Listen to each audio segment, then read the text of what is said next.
Whoa, cool! I'm part fish! I so want to race my little brother right now in the pool, but okay, back to the story. Let's explore the sea just for a sec. Wow, that's my dad, the Sea King. And look, the ocean castle over there. Oh, there's SpongeBob. Hi, Bob. Awesome, look, dolphins. Oh, this is so cool, right? One thing I liked doing was swimming to the surface of the water to check out passing boats. One day, I saw the most awesomest ship ever. On it, there was a dashing prince. Not dashing like fast, but dashing like very cute. He was doing this cool thing. My sister said it was called dancing, something you could only do with your feet. I decided I needed to meet that prince, and I had to learn how to dance. And I needed feet, so I did what any mermaid interested in dancing on land would do. I went to the sea witch. So, you're saying you want land legs, huh? Well, I can get you some of those scrawny little people legs if you want. It'll cost you 50 pieces of pirate gold, 50 pearls, and your voice. Oh, I think I forgot to tell you that I loved to sing, and everyone said I had a pretty beautiful voice. It sounded like this.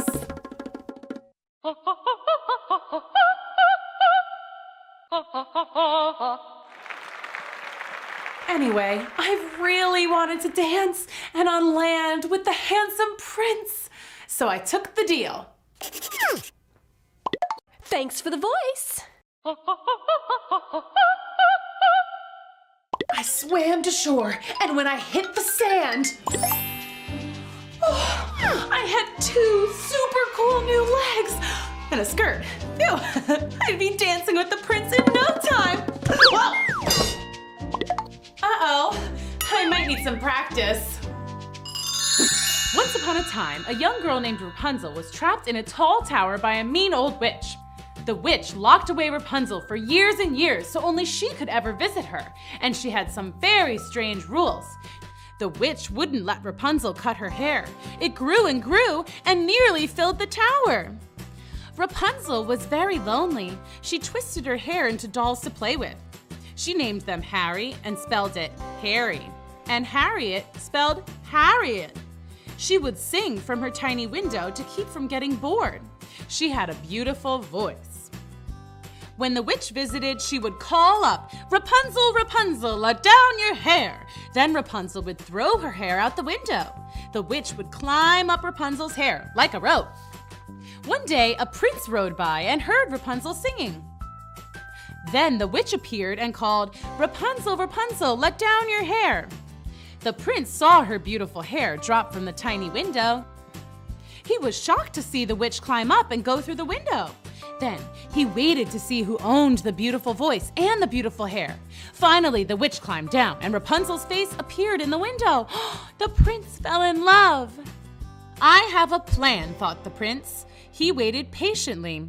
Then, in his best witch voice, he called, "Rapunzel! Rapunzel, let down your hair." Rapunzel appeared again. "Did you forget something?" she asked. The prince said, I just wanted to tell you something really cool." But Rapunzel had a sharp mind to match her beautiful voice and beautiful hair. This was no witch. She peeked out the window and saw the prince. The prince asked to meet her, and Rapunzel allowed him to come up, but only after he rode to the store and got some snacks and cards and magazines. They played Go Fish and ate fruit snacks and laughed until they got tummy aches. Rapunzel was so happy. The prince convinced Rapunzel that she should escape. He had the perfect getaway plan. He said they'd have to cut off most of Rapunzel's hair. That was A-okay with her. She was more than just her hair. Off they cut it. They tied it to the bedpost and climbed out of the tower down to the ground. They left the thick braid hanging and hid. The witch arrived. "Rapunzel, Rapunzel," the witch cried, "let down your—" Oh, there it is. Up the witch climbed. With the witch in the tower, Rapunzel and the prince grabbed the braid, hopped on the prince's horse, and yelled, "Go!" pulling the braid free and leaving the witch trapped forever. They rode far away. Rapunzel twisted the braid into handsome wigs, which she sold to women and bald men in the prince's kingdom. She saved up and opened her own salon. She called it Rapunzel's Tower. I hope you like super happy endings because Rapunzel and the prince got married and then had 2 children, Harriet and Hairy, and they all lived happily ever after. By the way, Harriet and Hairy both had great hair. The end. Gather round, get cozy. It's time for a nursery rhyme. This one's warm and fuzzy. Sure you're comfortable? All right, I'm starting now. So there's this sheep, right? He's quite a cuddly animal, especially with his black woolly coat. And this sheep just happens to own a fancy wool shop where he sells expensive woolly stuff like hats and bags and mittens. One day, this very famous French designer comes in and says, "Bonjour." That's French for hello. And the sheep looks all confused because he doesn't understand French. So the designer guy says, "Oh, I mean," as he takes out his sheep dictionary. How do you say, "Ah, this is it. Baba, black sheep, have you any wool?" And he's asking this because he needs loads and loads of black wool because he's going to make fancy dresses for fancy ladies who do very fancy things. And the sheep says, "Sorry, mate, just sold my last 3 bags of black wool." He had sold one to Batman, who needed a woolen cape to keep warm at night when he's out busting the bad guys. Oh, so toasty. And one to a witch, who needed a sweater so she's not cold when she's flying around on her broom. That's much better. And one to a little kid who lives down the lane and has a peculiar fondness for the craft of knitting. Knit 1, purl 2, knit 1, purl 2, knit 1, purl 2, knit 1, purl 2. Awesome. But I just got a bunch of white wool out in the back and you can dye it black if you like. Merci, says the fashion designer. That means thank you in French. And off he goes to make his fancy dresses for fancy ladies. Look, he's happy as a lamb. So, if you need black wool or even rainbow wool for your little ponies, you can always rely on Baba Black Sheep for all your woolly needs. And now it's time for the rhyming part. Baba Black Sheep, have you any wool?